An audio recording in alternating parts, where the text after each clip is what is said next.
We are the one, the light in the dark. One heart, one world, one spark. We are the one, together we rise. One dream, one voice, one sky. Hi, everyone. Welcome to another episode of Women Empowered Across the World. And this is our podcast. And we have Maria from the UK, Water for the World. We have Jackie from Arizona. She's global, along with me. And she's all about the Gen Network. And you'll hear more about that. And then I'm Carol Witt, and I run a global program in 73 countries. 43 are in Africa, and I teach mindset. It's the biggest deal. And we have an amazing guest speaker today, Theresa. We are so excited to hear what all you are up to and how you impact the world. And I get you make a big impact. So we're excited to have you come and share your story with us. Join us. Awesome. Thank you so much, Carol. Hello, ladies. I'm Theresa Paganini. I'm the owner of Elevate. I believe in elevating the people of the world through love, specifically self-love. And so I have known from a very young age that my purpose in this life is to uplift people. As a very young toddler, whenever I would see an adult separate themselves from a group and kind of wallflower and shy away from the attention, it bothered me. And I'm a little person. I'm 4'10", and as a 3-year-old, I'm sure I was like 1 foot nothing. But so I would toddle over, would go introduce myself and be like, "Hi, I'm Teresa. What's your name?" And I would grab their hand and drag them over to the group and introduce them to everybody. And I would just bring them into the community. And basically, like, of course you're worthy. I don't understand why you didn't think so, but I did. So here you go, and everybody's gonna love you. And this is how life should be. And I did this from a young age. So it was obviously innate. And then sadly, as I got into puberty and there were some life changes, I lost my own sense of worth. And I struggled with various eating disorders. I struggled with depression. I created a lot of distance and barriers between me and other people and became the very person I was saving as a toddler, unknowingly. But right, life happened and we're human. And so I had my very human experience of self-rejection. And it was a haul. It was a haul. And I was very, very lucky in that life just kept putting me in various places for me to get the lessons that I needed. Some of those lessons were easy, some of those lessons were not, but all of them were a blessing because it pushed me and forced me out of a place of denial and hiding to a place where I had to lift my head up out of my butt and make a choice. And in my young 20s, I had gone on this backpacking trip and I wanted to be this active, adventurous, super cool, indomitable chick, but I was truly a very afraid little girl. I just was terrified of rejection and judgment and ended up at that time, I had been working a low income job. I was working in low income housing, living in low income housing. I was overweight. And I went on this trip and failed, couldn't do it. And so the very first day, got as far as we could go, and immediately the next day I had to turn around and come out. And it was so devastating that I couldn't be and wasn't that person I really wanted to be. And so the self-rejection came roaring, all those little gremlins in your head that we have. And they were so loud. And I started just, and I, at the time I was already doing this, but I just started smoking and drinking and just like self-harming because I was so mad at myself, right? The self-punishment. As an emotional eating coach in my past, it was a key concept I had to teach to people that we say we binge out of comfort, but we binge out of self-harm. We binge out of self-rejection. We get so mad at ourselves for some other more important element of our life that we aren't ready to face that we give ourselves a different, more superficial excuse to dislike ourselves, and that's the eating. And that's that lack of self-control. And so I was doing this through the cigarettes and the drinking. And then one day I just literally, with the cigarette in my hand, looked at it and I'm like, what am I doing? Like, I want to be this. What I'm doing is this. They don't correlate. I am doing what makes me everything I don't want to be. And so it was in that moment that I had the recognition to understand it was a choice. And so I literally had to ask myself, are you going to continue to make that choice and become a human you don't respect and love? Or are you going to make a different choice?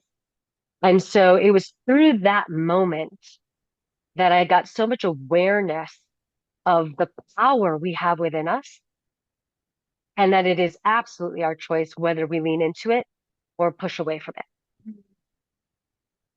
And so I did in that moment decide to step up. Thank you. And I put myself through my own journey of self-love. And so did a lot of introspection, a lot of journaling. I paid attention to my thoughts, started to recognize the commonality in the destruction of what was going on in my mind. As you said, Carol, mindset is it, and it absolutely is. And so understanding that the smoking, the drinking, the eating, all of this area of self-rejection came from here, not being connected to here. And this actually just being shut down. So having to open this and then connect the two. And so just doing a lot of work, uh, using food and movement as an act of love to my body rather than as an act of punishment. And just changing everything. And so through that, I was able to lose all my weight, get a good paying job, buy my first house. Everything changed. Everything. And I realized, wow, that one choice, like just to making the choice. And then a lot of behavior after that. And so I ended up in the corporate world for about 15 years and loved it, did great, but understood my purpose was bigger. I wasn't uplifting in that world on a large scale. I was maybe uplifting those that were right around me, but it was in a very corporate way. It wasn't heart centered so much as financially centered or head centered. And so I was somebody who always knew they had something bigger. So, and I also knew I didn't want to work forever. So I'm thinking, okay, I'm about to be 37 years old. If I'm going to do this, when? So I handed in my notice and I quit the day before my birthday so I could wake on my birthday as a free woman. And then was like, uh-oh, I have no idea how to run a business. So figured it out. And started in the self-love space from a weight perspective because that had been my battle for so long. My self-rejection came from weight, and I know so many women self-reject through weight and body image and body dysmorphia. So the first 10 years of my business were focused on how do you use self-love to break that, and I would uplift in that way. And then maybe just a year or two ago, I started to realize because I was constantly challenging the mind. Women really wanted it's so much easier to focus on the logistics of weight loss than to focus on the culprit of the self-rejection. And so as long as I was in the weight loss industry, they would constantly want to talk about diet and movement and like give me the formula. And so I decided I needed to leave that space. So Love Yourself Lean has been my company for the last 10 years. And I've recently transitioned to Elevate, which takes diet, movement, all of that out and focuses exclusively on love of self. I don't care if you're 400 pounds, you deserve love exactly as you are. You can want to be healthier, you can want to be smaller, but that love shouldn't alter based on physicality.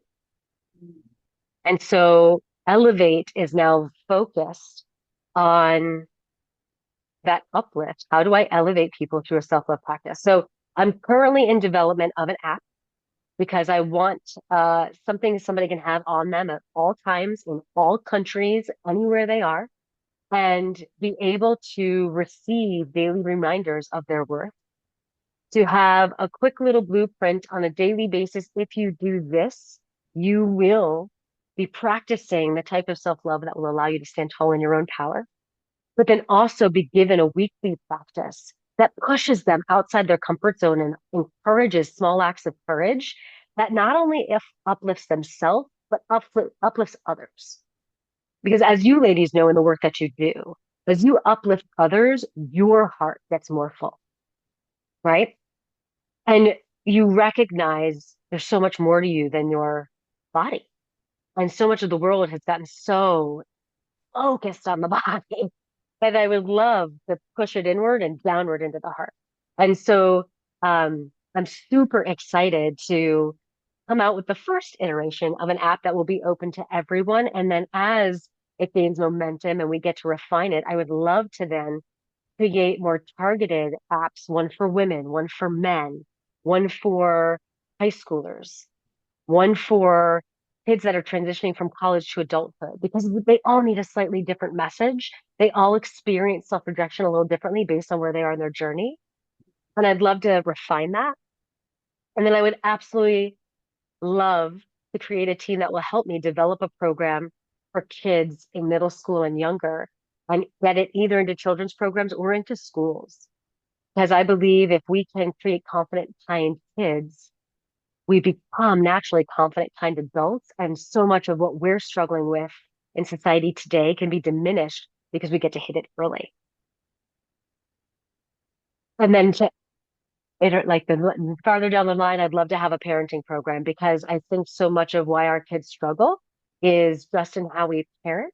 And I would love to be able to provide a program that complements the children's program where a parent can um, encourage the type of freedom, the type of independence, self-efficacy, confidence building, self-love, mindset, positive talk, affirmations, responsibility, boundaries, teaching a child to say no versus how many of us when our kids were 2 years old and all they said was no and we're like, say no. Teaching them the value of the word no because how many of us are comfortable saying the word now, no now? We're not. So we become people pleasers and we give our energy away and we give our spirits away.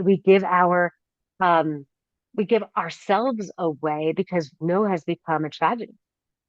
And so teaching kids intentional, yes, intentional, no. Teaching kids their value, showing them that they can fail and get up, right? Not like, oh, poor baby. No, you failed. Good job. What'd you learn? And I feel like that parenting has been lost a little bit. I know my generation, I'm a Gen Xer, we were raised that way. And for some reason, we grew up and raised our kids differently. And so I'd love to be able to bring that back into play for our kids. And at 3 years old, I was unloading the dishwasher. At 5 years old, I was dusting the house. At 8, I could do my own laundry. I'm a really good person because of that. Right. And I feel like we don't give kids enough. So right now, the focus is on uplifting adults because I believe we're the powerhouses. We are the ones that control right now and getting us into an uplifted state because the number one thing you could do as a parent to raise beautiful kids is to be the beautiful person they want to be. Your kids are going to do what they see. They aren't necessarily going to do what you say. And so I'd really love to help people get out of their own way, love themselves, help love others, and be that role model for their kids. And then we can start working on uplifting kids and being everything they need so we can build a confident, kind world all over the world. Woo! So great. I love that you are passionate like that and you're on this planet. You will impact so many people because of your love for humanity. I heard that in everything you spoke. You have a love for humanity, and not everybody does. So thank No, I don't know why. I know it's amazing to me, but their experiences have pushed them back, just like yours That's did so for true. a while, So thank you. I'm so thankful you do what you do. Thank you. Okay, we have some people that have some questions. Jackie, you have a question for Theresa. Go ahead. Did you ever return to the toddler stage? In my own journey. Mhm. Yeah. So I don't know that I ever returned to the toddler stage, if I'm honest, but I did recognize where, as a toddler, I started to gain the messaging of not enough. So I'm a big believer in not blaming, but finding out your because. And so for most of us, the because is our parents. When people will turn to blame, well, it's my mother's fault, it's my father's fault. Well, no, it's not. They're on their own journey. They don't know any more than you do. I told my stepdaughter once, I was like, your expectations of adults is way too high. You got to bring that down a notch. We're not that smart. We're on our own journey. We're just bigger maybe, but we're not smarter per se. Our experiences dictate, yeah, and what we do with those experiences dictate, but don't expect us to know it all because we don't. And so to expect our parents who are in their own journey, and many parents are young 20s, some aren't even 20s, they're kids themselves. They don't know. And so we expect them to what, be perfect? That's wrong. So Yeah. there's no blame here so much as, okay, my because I watched my mother self-reject my entire life. So that became what I thought was normal. I thought that was what humility looked like. I thought that's how you made other people comfortable. I thought that was how you um, protected yourself from outward rejection is by rejecting yourself first. Like this was a taught learned behavior, which I didn't understand until, to your point, Jackie, I went backwards to understand where did this even come from and realize, so that is my because. But now that I'm old enough to make my own decisions, am I going to continue to live from somebody else's truth or am I going to live from my own? And then as I decide to live from my own, what does that then look like? And work backwards. Mhm. Mhm. And that was as close as I got to kind of going back to that toddler state. Mm. Okay. And so you do group and individual, or how do you actually um, offer this? So initially, it's going to be through that app. It's what I love to tell people is I am not any smarter, any farther along than anybody else, because even though I practice self-love, I also suffer from self-rejection. I still suffer from insecurities. I just win more often than I lose now. And I've got an incredible support system in my husband where he can recognize and he can tell and he'll stop me when I'm falling into self-rejection. He's my support. My goal is to be other people's support and provide a support through that foundational app to start where they have me in their pocket kind of whenever they need me. Mhm. And I am throwing out words of encouragement, even if they don't realize they need it. The app is going to have a push notification like, hey, how willing are you to feel confident today? Right? You know you're loved today. Even if nobody else says this to you, I'm going to say it to you. I love you today. But like, I want to be their little Polly Pocket with them all the time through this app and encourage them to be consistent in their self-love and then share it with others. And then, as I had mentioned, I do see it a few years from now when I can focus in a broader fashion, starting to provide workshops, starting to provide I think accountability is so unsexy, but programs that encourage the consistency with the practice.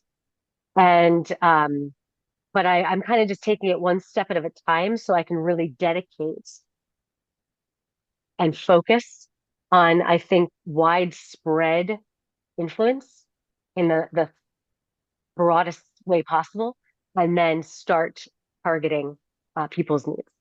Wow. So great. So Yeah. good for you. Um, so I have a question for you. So I always look to our younger generation that are just stepping into their journeys. What wise words of wisdom could you impart to them that they actually have kind of an edge in stepping into that journey? What could you offer them if every young person in the world could hear you? What would you share with them inside the journey you've taken? Grace. I think we need to come at life from a position of grace, grace for ourselves, and grace for others, because we are imperfect beings. We are meant to be imperfect beings. We are, we learn through failure, therefore failure must happen. And we are meant to make mistakes. Like these are things that in our society, we are making more and more difficult to accept. For, I mean, our children have to be straight A students. They have to be the best at the competitive sport. They've got to be in active every single day. They've got to eat certain things. It's all structured and must and shoulds, and there's a lot of weight on our little people that we're putting on them to be perfect. And I want to encourage imperfection. I want to encourage laugh at yourself, forgive yourself, have some grace, right? Fail, get an F, and then tell me, what did you learn? I have four stepkids, and I never, if you screwed up, I didn't care how badly it was a screw up. I just want to know what you learned. We can't go backwards. And making you feel bad about it's only going to get you so far. What'd you learn? I need to know that. And I need you to be able to verbalize that to me Mm. so you can hear that you've also learned. Mhm. What will you do differently next time? And to me, that's grace. That's, I'm going to screw it up and that's okay.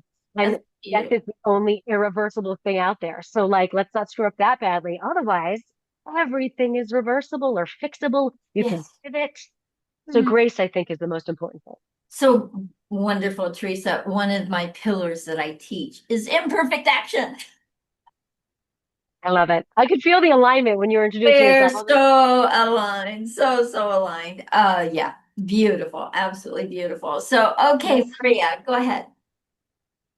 I was really interested that you started off as a toddler in one way, and then you actually had the experience, because I think your programs will be have that authentic ring because you went through that experience in your teens, that people can really relate to you. If you'd gone from the toddler, direct to doing that, there would be a whole chunk of you and your experience and your laughter at at yourself and with yourself that would be missing. And I've noticed that in my own life when I look back and I think, oh gosh, well, but if that hadn't happened, I wouldn't have learned this and this. Right? So I really appreciate it. And being a mother of triplets, I heard no very many times.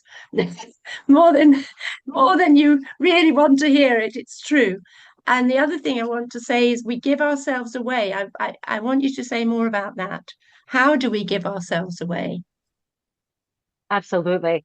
And I do want to point out the teenage story is just one of many, many moments of ahas that I've had in my life. It was not the last one. I've had multiple moments, of, I've had multiple moments of big mistakes. Sorry if you're hearing that. My dog is kicking the chair. Um, and big, big mistakes that came specifically from a lack of self-love. And you just have to relearn the lesson and realize, oh, you're not done. This journey is never over until you're dead. So I'm going to be 70 and 80 and 90, and I'm still going to have moments where I don't love myself enough, and I'm going to learn the new lesson and go, oh, this can expand even more. So I do want to put that out there that yeah, there's been more than even just that. But as for giving ourselves away, and I find this is definitely not exclusive, but it is very, very prevalent with women, uh, that I see more so than with men, even though it does happen with men as well. But there's a variety of ways of which we give ourselves away. One way is in the inability to say no. And so when somebody says, hey, can you? We immediately are like, yes, we don't even hear what they're saying. We don't look at our schedule. We don't check in with our energy levels, our spirit. We just want to please. We don't want conflict. And we feel that our value is in what we can do, not in who we are. And so we just say yes, so we could do more, more, more, more, more. Right? That's one way. The second way is not speaking our truth. We we get lost in that. Once again, we're afraid of conflict. We're afraid of rejection. We're afraid of other people's judgment. We go with the flow. or we just or we allow our own opinions and thoughts to be easily swayed because it's easier than standing in your own truth. And so we give ourselves away in that way. When we don't create boundaries for ourselves, and what drives me crazy is, and once again, this is very much women, we equate self-love with selfish. And I don't know that that's so bad, but then we equate selfish with bad. And I disagree. I think if you choose yourself in a way that causes harm to someone, okay, that's bad. But if you choose to put your needs above somebody else's needs because they're fully capable of handling their own needs, and you know they are, then that's absolutely 100% appropriate. The only person responsible for loving you, making you happy, and bringing joy into your life is you. You can have a partner and they can enhance that experience, but they can't if you don't love you, because you can feel a specific love for them, but it one won't be wholehearted, and two, you won't open yourself up to receiving it in return. You will always feel a little bit lonely, even in a crowd. You will feel a little bit lonely in a romantic relationship. You will feel a little bit abandoned, a little bit taken advantage of, and that you have to own that and recognize, okay, so what are you willing to do? Are you going to continue to give yourself away, or are you going to say, I'm sorry, no, and I'm going to put me first because that's appropriate. Beautiful. Absolutely beautiful. Thank Okay, you. Jackie, do you have anything else that you'd like to ask before we end our episode? Well, typically it's what you need at this point. I always come up with that. And that is probably part of the question. There are so many people running around in my brain right now. They're playing hopscotch and chasing each other because they are very much in awe of it in the same respects, maybe not the dimensions as deep as yours. So as I think about connecting people and putting people together, I want to be sure that your uniqueness is celebrated in my brain, so I know what gifts you will bring to complete, not compete with others. So that's probably my challenge right now. My think of parenting. Oh, that's so and so and so and so and so and so and so and so and so and so. And they do it different because they do So my little running around squirrels are trying to say, besides her energy level that's off the charts and her background, where do I place her with these for the complete? So that's where I'm running, besides the fact of what do you need? Yeah. So I will say I don't believe in competition. There are I can tell you right now, I'm one human that I do say no. I have learned that I cannot help everyone, and I want everyone to get help. Um, just a quick story. I have a client that we just had a heart to heart last night because I brought in another professional into one of my programs because I knew I had a weakness and a gap that my clients needed. And she's been working with me for years, this client, not her other professional. And through the introduction and inclusion of this other professional, she started working with the other professional and she's getting the results she needs. And she was guilt ridden because she was like, oh God, I can't afford you both. And I was like, whoa, whoa, whoa, this is not a breakup, my love. I did what I was here to do. It is now time to transition. I introduced you to like this is what you need. It's all about finding your solution. I serve my purpose. I'm okay to step back, step forward, shine, light, go. Like, there's no such thing as competition. Even if you do the exact same thing that I do, you're going to have a different personality. You're going to phrase things differently. You're going to Yes. connect with different people than I am. Yes. Not everybody's going to like me, and Yeah. I'm okay with that. And Yeah. that's why I need more people to do what I do. So there is no such thing as competition in my mind. for who I can help, I think that is a great question. I think I can help anybody that is interested in a supplement to what they do. If they Mm, are working with, for example, I'm going to give an example. Somebody had mentioned this. If there are divorce attorneys that are working with people that, I mean, your foundation is so shaken after a divorce, and they are seeing like, wow, my poor clients are just floundering. I can help their clients in a way that has nothing to do with what they do. I can be there to pull them back up, that uplift, that mhm, elevate, right? mhm. Like elevate. You don't feel loved because you lost that love, but you have yours. Yeah. Let me reintroduce you to you, right? If Mhm. there are people that are, for example, are working in the wellness space physically, and they're looking for somebody to work in a more heart-centered or from a mindset perspective, right? That's where I can come in because if self-rejection is the block, but they aren't interested or skilled in working from the self-rejection side, and that's stopping progress on their side, I can come in and kind of be that support system.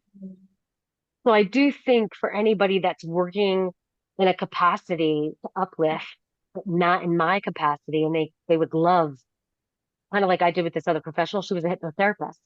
We could get to the subconscious. I could work on the conscious mind, but I could never get past the subconscious block. So together we were a full solution. Um, Love that. so Love. yeah. And then Yeah, I stand inside of, I don't have competition. My competition is me inside of how can I be my highest and best in this situation? And that's where I stand inside of competition. I don't have competition. I don't look at it that way. I look at it as how do we collaborate? right? We And can. We Theresa, can work you together. and we're going to be collaborating in some way or another because we are so aligned with our thinking, I love that. and our hearts. I love that. That's Yeah. really what I connected with you today is I got your heart for people. Oh, Thank, it's so like ready to share. So I love it. I love it. thank You you. ladies are powerhouses. I feel very honored to be in this room. So amazing. Wow, guys, what another amazing episode. I keep saying it. I don't know how we can raise the bar higher, but every time we just raise the bar higher and higher. We have the most amazing guests on this podcast, and I'm so thankful for my hosts that support this and put it out all over everywhere and share these episodes with so many people. So thank you for being an amazing guest. I'm so thrilled that I got to connect with you, and we are going to connect more. I just know. So guys, if you love these episodes, please, please share them with many people across the world. That's what this is all about, is a platform for women to share how they are impacting many people in the world. And Theresa, you impact many. I get that. Do you have any needs, Theresa, that we need to get out to the universe? I think the biggest need is everybody like once the app is live, because I want to influence people everywhere, help sharing it, getting it out there, making it known that it's available, that it's there, that it's a tool. Um, People that are, you know, skilled at PR, that could give me that I could be introduced to people that are my I could see me being the face, even though I'm not the sage. I'm the Polly Pocket, but just having people know that it exists and getting me out there to let them know is what I need most, I think. Okay, that's good. We can Beautiful. do that. All right, so we're going to end our podcast today. Please join us for another episode. Mondays, we do one episode. Fridays, we do two. And this will be up in YouTube, and we'll be sharing it out to many. So please share it, and please subscribe to our channel. And let's thrive together. Let's do it together, guys. Bye, everyone. There's no